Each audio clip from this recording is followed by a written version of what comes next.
Thank you. My name is Ben Feinstein. I'm a director with the SecureWorks Counter Threat Unit. The CTU, as we're known, is a group of intelligence analysts, malware analysts, and security researchers that basically manage SecureWorks protections for our clients and make sure that we are protecting our clients against the latest threats and the latest attacks out there. I'm glad to be here at DeepSec. This is the second year that we have sent somebody from the CTU to speak at this event, and we think it's a very valuable event, and I'm happy to meet a bunch of folks here. So what are we going to talk about today? So a brief outline of the discussion is going to be just talking about social networking sites and social networking systems, and specifically the risks that those introduce to enterprises and to individuals. I'll also be discussing particular historical attacks against social networking systems and how they've worked out. Also, we'll be going through a discussion of some problems that Twitter has had in the past year or so, and some attacks that they've suffered on their systems, and also just some general kind of stupidity that some Twitter users have demonstrated in terms of giving up their credentials. We'll be talking in depth about how Twitter's authentication schemes work, and specifically how you authenticate to their website interface and how the client applications for Twitter authenticate.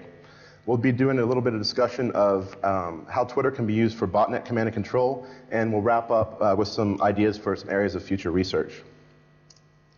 So social networking, you know, what discussion of Twitter would be complete without talking about social networking? You can't really make it out there, but that t-shirt there says you were hotter on MySpace, and that tends to be the truth. So social networking, when I think of social networking, you know, from my perspective as a security researcher and incident responder, I kind of think of it as in terms of a social disease here. These systems tend to be highly interactive. You have sort of interactions like Facebook pokes, instant messaging, direct messages, customized user profiles with rich content, multimedia, dynamic scripting such as JavaScript can be embedded in these profiles. All sorts of rich content, plugins, gadgets as they're called, you know, third-party applications that can plug into your profile. And one of the big problems is a lot of users of these systems have a misplaced perception of intimacy and trust as they're interacting with users in these systems here. You know, it creates a false sense of security almost, or a false sense of trust as you're interacting with other users in the system that may actually be your friends or colleagues in the physical world, but you're interacting with them in this electronic kind of system.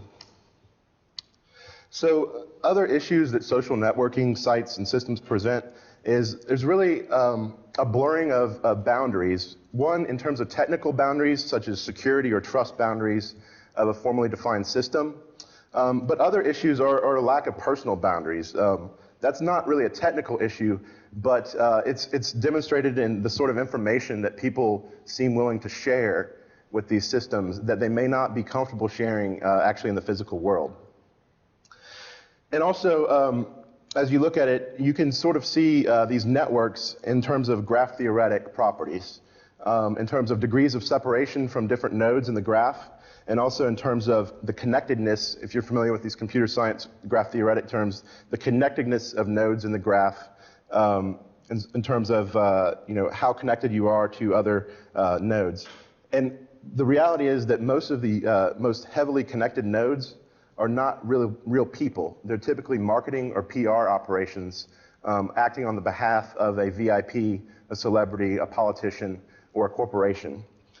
So typically the most connected nodes aren't actual human beings using these systems. So another issue here is these things really leak your personal identifiable information like a sieve. The ACM, Association of Computing Machinery's workshop on social networking this past year, there was a great paper presented, and it's actually, the whole text is available online if you just Google for it, talking about how social networking sites present a risk of personally identifiable information. The authors of this paper talked about how third parties can use things such as tracking cookies that are common techniques among advertising systems to actually tie your social profiles or your social network accounts to your web browsing activities and to build a more full profile of you. Typically, this is done for commercial purposes to better target advertising and have a higher yield on advertising. But it also is very useful for an area known as open source intelligence gathering. This is in contrast to covert intelligence gathering. Open source intelligence gathering is going to use public databases, public information, search engine indexes, all sorts of information that's out there in the public domain to build a profile of a target individual or a target organization. So if you contract with a good pen tester to perform what's known as a full spectrum penetration test, this kind of open source intel gathering should be part of it as they try to target a project, an individual, or organization. And then for adversaries or for black hats out there, this information you can gather from these sites is very useful for targeted attacks and spear phishing. For instance, if you are interested in people that worked at Apple on a particular project in a particular office, you may be able to identify a handful of people or even one single individual that you have reason to believe is involved in that project. And if your goal was to, for instance, steal information regarding that project as an industrial espionage kind of operation, you may have gathered enough information on this target that you can successfully socially engineer them or launch a targeted attack on that person and retrieve the information that you're after. As I discussed a little bit before, with all this rich web content and user-submitted content, there's a high risk for all sorts of web application vulnerabilities, cross-site scripting all over the place. If you just Google the names of major social networking sites in XSS, you'll find a long history of XSS vulnerabilities that have been publicly disclosed and then fixed in a lot of these sites. Cross-site request forgery. A lot of these systems, particularly Twitter, offer a nice RESTful API that you can interact with their systems through this API. And this is great when you have CSRF, because then you could you can make posts on the user's behalf, or rather the user makes posts on your behalf, and they can update profiles, send messages, change content on their site using a simple web post that you can do through active scripting or JavaScript. A lot of these profiles support rich media that is going to utilize a browser plugin, be it Flash, Shockwave, Java, QuickTime, all these kind of things.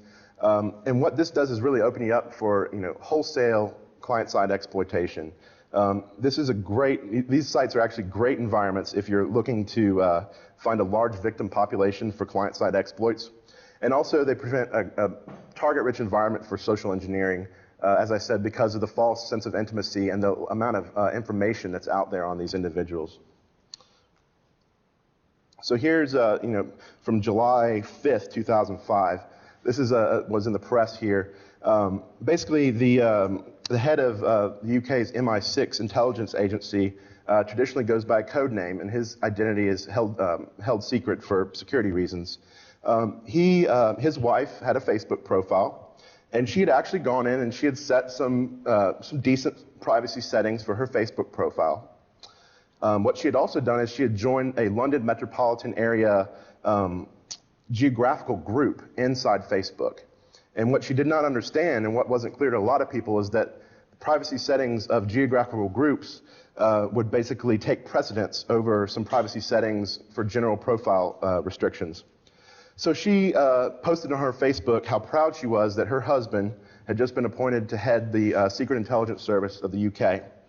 And this was published to publicly. His identity was revealed. It was a very embarrassing episode for this organization, and I'm not sure whether he is still in that post or what they've done with this, but it obviously exposed the identity of this individual. This is a little bit minor compared to covert organizations, but back in October 9th, a gentleman with Microsoft Research by the name of Robert Morgan posted a little bit onto his site about the projects he was working on. I believe it was LinkedIn. And one of the things he revealed is that he's hard at work on building 128-bit support into next-generation Windows core code. And so the press seized on this as, wow, Microsoft just revealed that they're working on a 128-bit operating system. probably could have predicted that, but it could get a lot worse than this, obviously, if you're revealing details of a sensitive project that you're working on in an organization. So to go in a little bit on some historical attacks against these social networking systems, really some of the main targets here historically have been MySpace, and as it's lost a little bit of popularity and Facebook has gained more precedence and Twitter has as well, these attacks have kind of moved between the different social networking sites. So who all here is familiar with the Sammy MySpace worm from 2005? Okay. Well, good, then this won't be too much review. The 19-year-old gentleman by the name of Sammy Kamkar, I believe he's a resident of Los Angeles, California, decided that he really wanted a lot of friends on his MySpace page, like a lot of friends, millions of friends. And so he found some problems with some blacklisting that MySpace was doing in terms of preventing JavaScript in these tags. He found some evasions that could work around their blacklisting filters.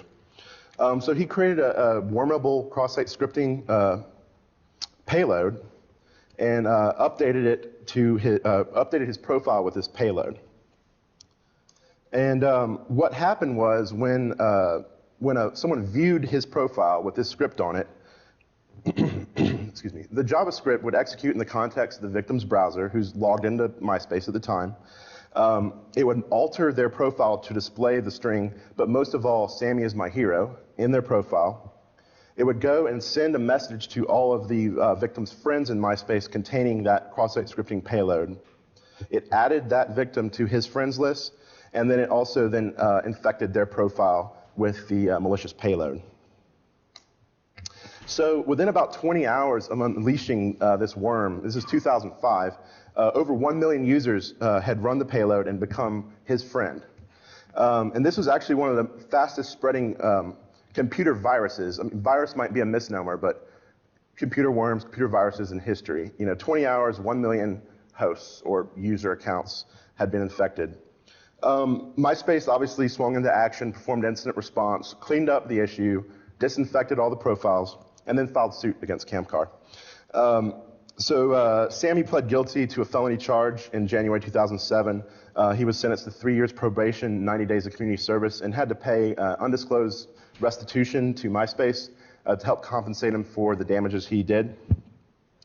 And this is a graph from hackers.org that was tracking this as it went along. And it's kind of rough, sort of crappy Excel graph there, but you can see this explosion around 800 minutes since he initially deployed the worm. And before MySpace shut him down, he had topped 1 million users right there. At the end of the data was over 1 million users.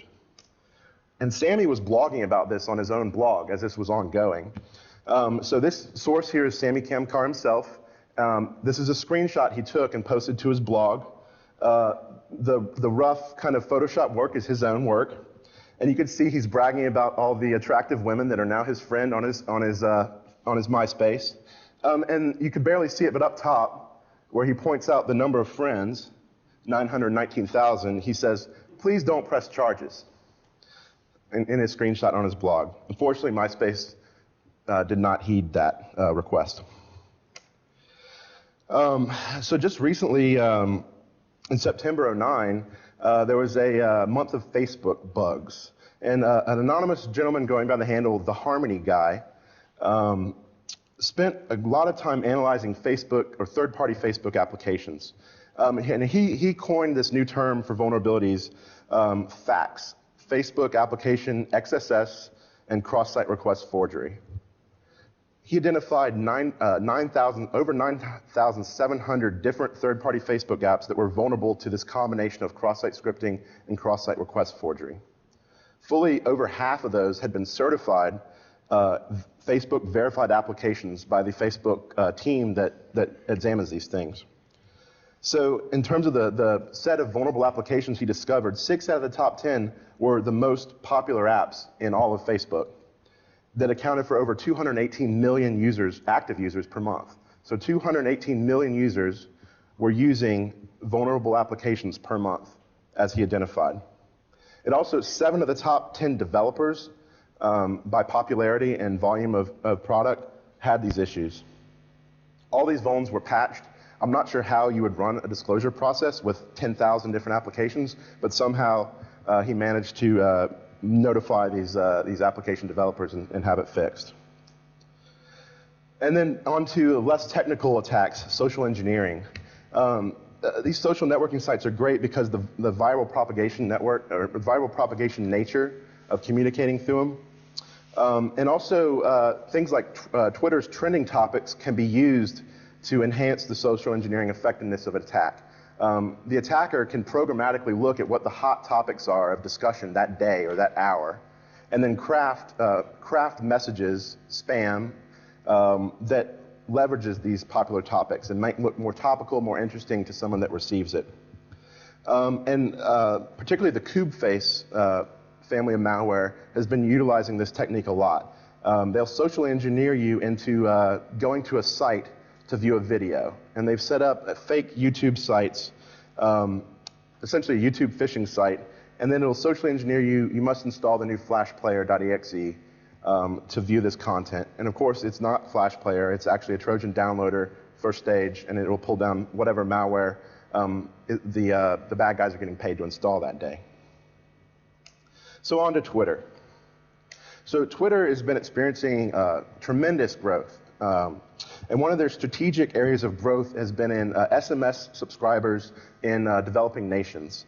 So they just recently, September, they closed a large round of financing from Bharti Airtel. I believe it's an Indian mobile provider that has 110 million subscribers on that network that can now use SMS to interact with Twitter. They also just signed a deal with Axis Indonesia, which is in November, which is a large mobile provider in Indonesia. I don't know how many subscribers they have, but I suspect it's rather large as well. And they've also just recently inked some partnerships with MySpace and AOL to further integrate their platform with profiles and systems of those. So talking about some historical failures of Twitter, and this talk is about Twitter, so we're kind of singling them out, but as we just saw, there's no shortage of attacks and failures and vulnerabilities among all the major social networking sites and really all the major Web 2.0 properties. So back in April 2008, McGrew Security disclosed a cross-site request forgery. It was very, very simple at the time. When you viewed McGrew's page, it would post an update to your timeline saying that you've been owned by, you've been owned by McGrew's CSRF. Back in July 2008, I believe it was Damon Cortese, who goes as DA Court on Twitter, found a Twitter staging server. I think it was called just staging.twitter.com. It was publicly accessible. There was no authentication on it. And basically, it gave you access to SQL debugging and sort of internal application staging systems of Twitter. He responsibly disclosed this to Twitter, and they rolled out an incomplete fix. They deployed HTTP authentication onto the interface. They put some IP-based access controls in place, but they forgot to deploy these controls onto the HTTPS version of the page. So if you just went to HTTPS and then staging.twitter.com, you're back in the system, and they fixed that. So there was an experiment, I believe it was performed by an employee of Google, I don't know his name off the top of his head, called Twitter Rank. And he said, let's just see if I put up this really basic, just plain black and white HTML page called Twitter Rank. And if you give me your Twitter username and password, I'll give you your Twitter rank, and how cool are you on Twitter? And he just sent it out, and all sorts of people start coming to his website and started just entering in their username and password and getting their Twitter rank. Of course, the Twitter rank was a completely bogus random score that he just spit out. But this was kind of an experiment in social engineering. And so lucky for these people, he was performing a security research experiment, and he was not malicious. So Damon Cortese one-upped this project and created Twitter Awesomeness, which is obviously better than Twitter Rank. And so here's a screenshot of the Twitter Awesomeness page. And he got several hundred passwords very quickly off this. And it'll tell you how awesome you are if you just provide your credentials. And then down here, you probably can't make it out, but he put a disclaimer on the page in red, and the disclaimer says, I'm in your Twitters, stealing your creds. It's okay, 259 other people gave me their passwords too. Please note, if you haven't noticed, this does not really calculate your awesomeness. People kept using this and providing their credentials to him. This is not a Twitter fail, this is a human fail right here. So back in December 2008, Twitter debuted a user search feature. And this had been a feature that was in high demand of their user base. And they hadn't really had a good way to find users and do good searching across their user base. As soon as they debuted it, Damon Contesi put a very, very simple, the most basic cross-site scripting in there. And this is a screenshot courtesy of Damon, who's been very helpful here. And he sees the payload says, "Oh noes," when you type in the cross-site scripting into their search engine and their search feature there. This has obviously been fixed as well. December 2008 brought some nasty info disclosure problems to Twitter. There was a vulnerability in terms of how the Twitter API was working and how it was storing data into a JSON object. And so what had happened is that third-party sites, when you visited them, if you are a Twitter user and some of that information is cached in your browser, they can access parts of your Twitter profile. This is violating the perception of single origin and that other sites shouldn't be able to read data that's cached in your browser from a completely different website. And here's the payload here. It uses a combination of Twitter's API, the RESTful API, and a JSON callback. So you can actually just call getJSON, and you give it the URL to the Twitter timeline of a user, and then you define a callback function. And all the callback function is it accesses this data array .user.screenname. And so that was pretty interesting. People set up websites where they would just list everybody that visited the website. Are you a Twitter user? Yes, and what your username is, and what your last tweet was, actually. May 2009, I believe, the administrative interface to Twitter had a set of credentials that were compromised. It might have been just admin.twitter.com. It was accessible to the internet. One of the flaws here was that Twitter support and Twitter employees, if you had a problem in Twitter, you could tweet them and they'd come in and you'd see their Twitter employee name account, and they'd be helping you out solve your problems. Well, those accounts actually were linked to the administrative accounts for the Twitter corporate backend. And so I believe a French, well, I'm not sure if it was a French person, a hacker, I have his name or his handle in another slide, posted to a French language forum that he had successfully compromised the administrative interface and published some screenshots showing what he could do. And it turned out the password that he guessed or socially engineered was happiness. And so reportedly, this account, the administrative account, belonged to Jason Goldman, who's a director of product management at Twitter. And reportedly, this was the same password he was using on his Yahoo Mail, which then got them into the Twitter administrative systems. So here's some screenshots that he took and posted to this French language forum. What you're looking at here is the administrative page for the Britney Spears user. This is actually, this is God mode for Twitter. You can impersonate users, you can tweet on their behalf, you can delete and suspend accounts, you can change passwords, all sorts of fun to be had. And so you can see Britney's had some problems with password resets and password hijacking. You can see the ticket history on the left-hand side. And then it's also interesting to note that for celebrities, it appears that Twitter gives you VIP service. They will actually interact with you on the telephone. There's a PR person who's running Britney's site, and you can see in the ticket notes, Crystal, the account was hijacked. Crystal called Lauren, who must be the PR rep for Britney Spears, gave her her personal cell phone number if she had any further trouble, and reset the password for her. So it appears that if you're a special person, you're treated a little differently than the average Twitter user. And they obscured is actually Britney's IP address and her Gmail address, or the Gmail address of whoever is running her PR operation there. This right here is Ashton Kutcher's page. He uses AOL for email.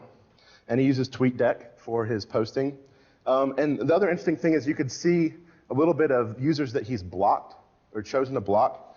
And I'm not sure what it is, but there's a lot of variations on something about his father there.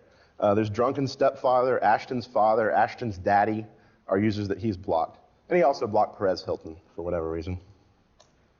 Here's Barack Obama's administrative page.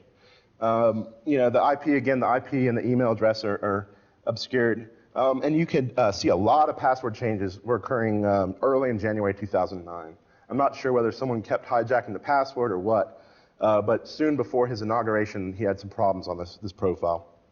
You could also see that the first user that wanted to befriend him and he decided to block is KKK for life. Right there.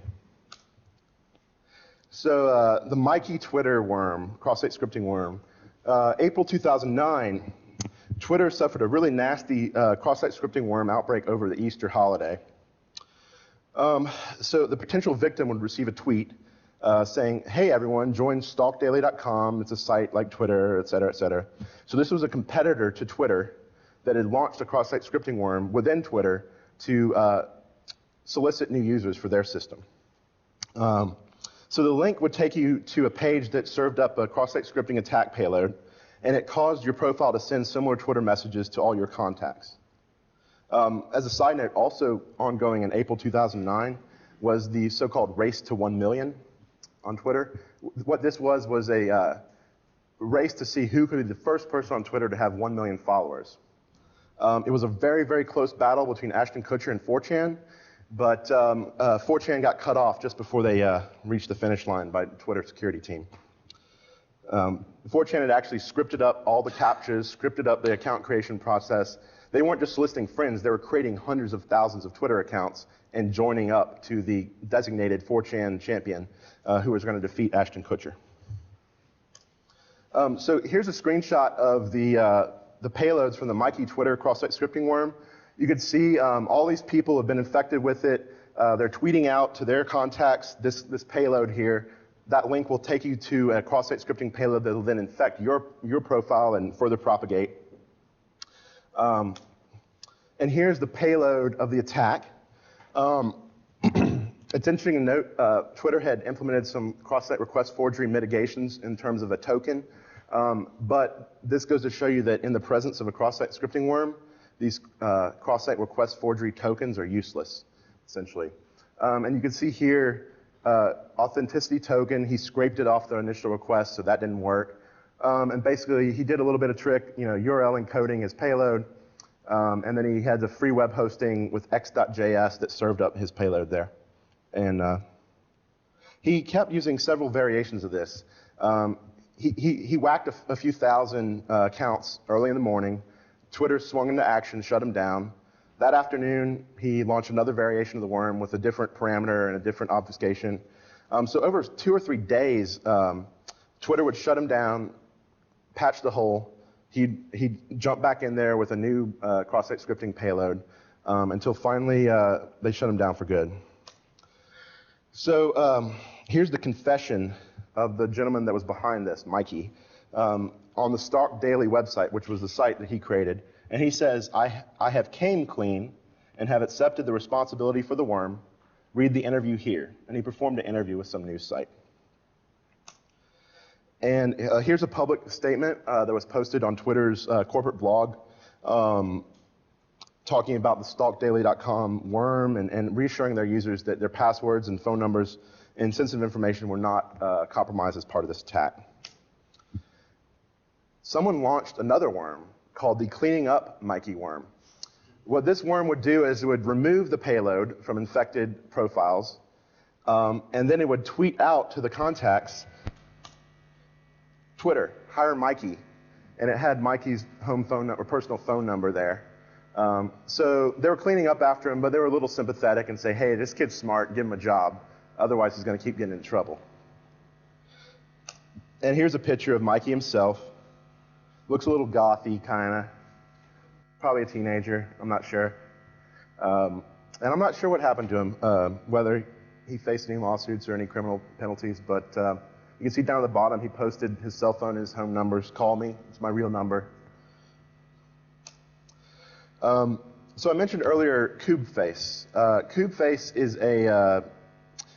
sort of a worm, a family of malware, and a system of social engineering attacks. Initially, it was really leveraging MySpace and Facebook, but in the summer of 2009, the organization behind KubeFace began to actively target Twitter. They released a module. The KubeFace is a very modular piece of malware, and they released a module for KubeFace that was allow it to propagate through Twitter. It would retweet the payloads. And here you can see these fake YouTube links. I mentioned before, I showed that false YouTube page. And so this is Twitter spam that you might see KubeFace spam that you might see on Twitter. Anybody ever received something like this? Come watch my cool video from somebody, a friend of yours? I guess not, or you won't admit it. So here's a screenshot of that fake YouTube site you might be redirected to. Looks a little bit like YouTube. That pop-up right there says you're going to need to get the latest Adobe Flash version. It gives you an EXE. It's a Trojan downloader. It's actually quite effective social engineering attack there. So many people may have heard about the use of Twitter during the protests around the contested election in Iran this past June. The Twitter service was microblogging service was being used to coordinate the activities of the student protesters because they were very limited in the communication they could use internally in Iran. But interestingly, the government began using Twitter as well and allegedly created fake protester profiles that would draw in and identify those that were sympathetic to the protesters. Twitter was also used to spread all sorts of disinformation during those protests, false locations for rallies, false information about who was arrested, who was free, and also was used to actively map the social networks and the contacts of these individuals. This is a screenshot from the Perturba Maltego tool.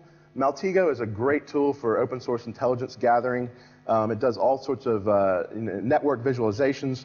So what you're looking at here, and Petronas Analytical is a website devoted to non-governmental organizations and information security. So this in the center node here is a Twitter profile known as AJE_producer. AJE producer was allegedly impersonating an Al Jazeera English television producer. And this profile was tweeting out all sorts of messages to other people connected with the Iranian protests, urging them to contact him directly via phone or email so they could be interviewed for Al Jazeera and tell the world what's really going on. It's believed that this was actually a profile operated by the Iranian government with the purpose of identifying people that were sympathetic to the protesters. And what this graph shows is it shows the recent direct conversations with 20 other nodes from AJE producer, and then the next degree of separation where they communicated that information to 1 degree out. So that's basically 2 degrees of separation from this one false profile, allegedly false profile. And here's a case of some disinformation being spread during the Iranian election protests. Iran source and Iran source 45 are believed to be the same individual due to the identical content of the tweets they were sending. They're the dominant nodes in this graph because they were directly sending tweets to other users, and they would directly reply to other users' questions and tweets. And then you see that cluster of 5 nodes there.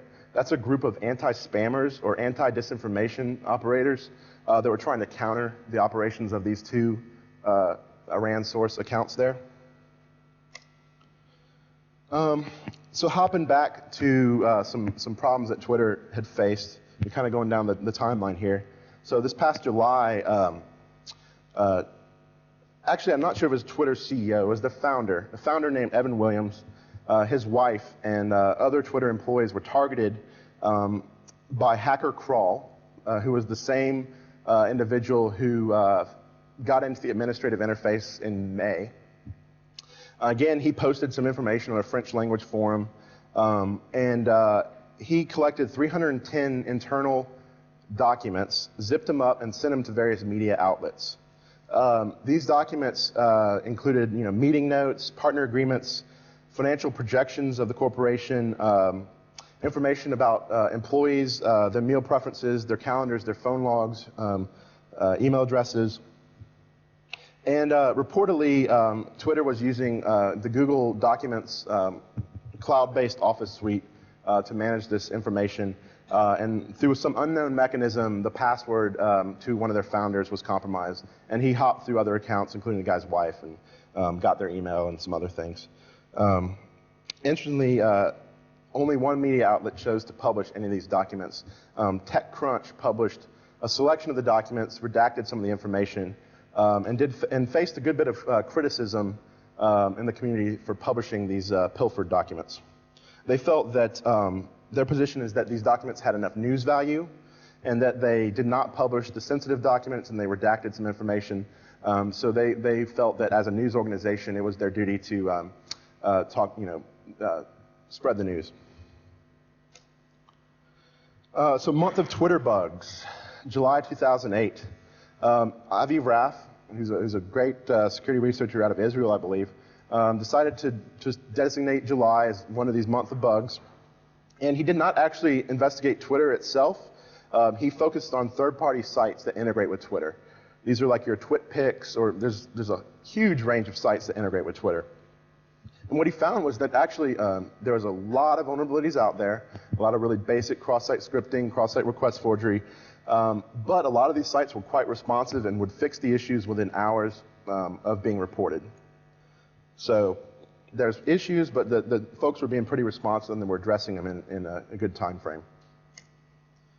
And then September '09, this meme about how to hack started spreading around Twitter. Basically, again, it was a link to a fake Flash player that redirected you there through a bit.ly shortened URL. And so TwyGuard is a service operated by Errata Security out of Atlanta, Georgia, and they monitor Twitter for worms and attacks of this nature. So they detected this campaign very early on, and the campaign ran for about 92 hours. It involved about 36,000 tweets and about one and a half clicks per link. So that is that for every spammed link that this worm sent out, it was clicked on about 1.5 times, which can be told, bit.ly has an interface where you can track all the clicks that this link has. And here's another one of those kind of user fails here, bestfollowers.com. So there's been many incarnations of this website under many different names. What it is it's a website that says if you provide your Twitter username and password, they guarantee you're going to get a lot of followers. So this is attractive for people that are utilizing Twitter for their business, to promote a book, to find a job. It's a good thing, and they want lots of friends, and they see this as a shortcut to getting lots of followers. And you can see they have a disclaimer on the site, and it says, disclaimer, our site does not phish accounts. Any content on this site may not be 100% accurate. And then by using this site, you agree needfollowers.com, a previous incarnation, is not to be mentioned or involved with any legal matters. Okay. And so here, if you want to opt out, you change your mind, you don't want this system anymore, well, you got to give them your username and password to opt out. If you want to join the VIP service, which they'll get you between 400 and 1,500 followers a day, just give us your username and password to Twitter. So what happens when you actually sign up for this great service? Well, you start advertising it to all your friends, right? And you can see here, these are tweets that were sent out by accounts that had been compromised through this social engineering attack. And it's kind of virally propagating the meme that I finally found the best way to get tons of followers for free. And then it takes you a link to this site where your friend will provide their username and password. Another social engineering scam that was interesting on Twitter is the Twitter porn name. So if I don't know if you could still find it through the searches, but for a while there was a hashtag called Twitter porn name. And what people were doing virally through Twitter is they would supply the name of their first pet and either the name of the street you grew up on or the name of the head teacher in your school. So what kind of questions do you get asked when you access financial records and accounts and reset your passwords and like pet names and streets you grew up on and schools you went to? So people were inadvertently revealing their secret questions, basically, to the whole world with their Twitter porn name. And so it's great. If you look for this hashtag, you can just collect a database of everybody's secret questions and stuff, and there's some value to that. Here's a tweet about the Twitter porn name. And it's okay, because the guy who started it, he says, it doesn't save any personal information. It's okay. Not to worry. So another interesting attack, if you remember, summer 2008, I believe. No, excuse me, that's not the right date. So there was this armed conflict between the Republic of Georgia and Russia. There was a political blogger who went by CYXYMU. I'm not going to try to pronounce it if I could. And he was sympathetic to the Republic of Georgia in their conflict with Russia. And he was posting on some various blogs, and he was also tweeting information that was critical of the Russian side of this conflict. So hacktivists that were sympathetic to the Russian side launched a denial of service attack that essentially took down Twitter on August 6th. And it's unclear, there's some allegations this was an email-based Joe job where the hacktivists used their botnet to spam out links back to this guy's profile. And there's some other people saying, no, this was a run-of-the-mill brute force DDoS. But organizations that were monitoring the Twitter network, their data is not consistent with that. And then other people speculate that there was something more sophisticated going on with this DDoS, that the hacktivists had discovered some resource consumption problems on the Twitter side and could, without much force, actually cause a DDoS here. This was covered in the Washington Post and some other outlets there. So now to some technical meat about Twitter and its security. So there's really two authentication schemes that Twitter supports today. The legacy authentication mechanism is HTTP basic authentication. Anybody here familiar with HTTP basic auth? HTTP basic auth is essentially all it is username, password, base 64, and you put it into an authentication header in your HTTP requests. So obviously, since base 64 can just be decoded, you're sending your credentials in the clear. So it relies on the use of SSL TLS to provide for confidentiality, integrity, and those things. The preferred mechanism and the new mechanism is called OAuth. OAuth is it's kind of like a federated authentication system. So instead of having to provide your username and password to third-party sites and third-party applications, instead you authorize them to act on your behalf, and they store a OAuth authentication token that's generated by an OAuth essentially system maintained by Twitter. And so to begin using OAuth in your application or your site, you have to go and you have to register yourself with Twitter. Typically, give a corporate name or a business, or reveal your identity. I want to create an application and use OAuth. And Twitter is encouraging the migration onto OAuth, but it's a big challenge. There's tens of thousands of Twitter applications out there. I believe the majority of them continue to use basic authentication, and so Twitter is in this tough position where if they just from on high turned off basic auth, they have just broken all sorts of client applications. Their user base has just been slashed. That's real money they're losing. And so they're in a tough position. How do you encourage this migration without being heavy-handed, whacking your user base, and pissing off all your developers? So as I see it, God was able to create the world in 7 days, but only because he didn't have an installed user base. And so that's kind of like the position that Twitter's in. They've got a massive installed user base. They can't just disable this legacy authentication system. There are over 10,000 applications that currently support OAuth, however, so it is gaining in popularity. And I don't know what I would recommend for Twitter, like how they can effectively put pressure on their developers to adopt OAuth. It's a tough position. But OAuth isn't really a silver bullet. It's a dramatic improvement over username and password authentication in the clear. But you know, the permission set is quite broad. When you authorize an application or a site to act on your behalf through OAuth, you give it read permission or you give it read-write permission. The problem with this is that Twitter actually has more granular permission systems itself. You have direct messages, which are supposedly private messages between two accounts. People can mark their account as protected, which means that you know, you can't just befriend them. You have to go through an authorization or approval process. Well, OAuth, the permissions are not granular enough to represent that. So when you grant read permissions to OAuth, they can read all your private DMs. They can read, you know, they can access the list of all the secret friends you have that you don't want people to know about. And so there is a tool out there from Damon Cortese to blow away your DMs, but they're pretty much there forever. And once you grant read access, they've got access to everything in your profile. And read-write, they can change anything in your profile. So you are putting a lot of trust in the third-party application or site.